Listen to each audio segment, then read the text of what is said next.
இந்த யாக்கோபு கூப்பிடுறாங்க, எகிப்துக்கு வந்துருங்க, ஏன்னா பஞ்சம் சாப்பிட முடியல.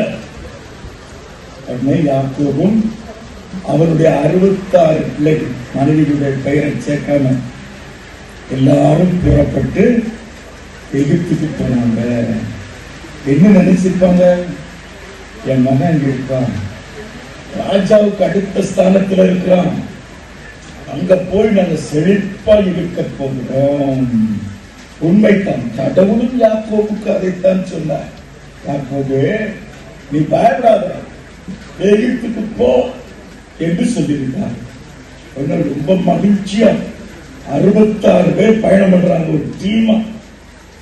அந்த காலத்துல பஸ் இருந்திருக்காது, மதராசா பஸ்ல போயிருப்பாங்க, அல்லது ஏதாவது மிருகங்களை வைத்திருப்பாங்க. ஏற்கனவே அங்க 4 பேர் இருக்கிறாங்க எகிப்துல.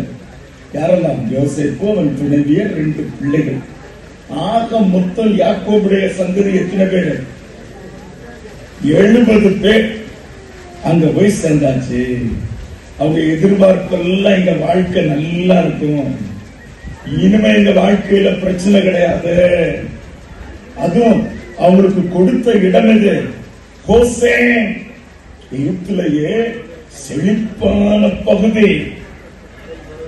அதத்தான் அரசன் கொடுத்திருக்கிறார். அவ்வளவு மதிப்பு யோசேப்புக்கு. செழிப்பான பகுதி, மேய்ச்சல் உண்டாகிற நல்ல இடம்.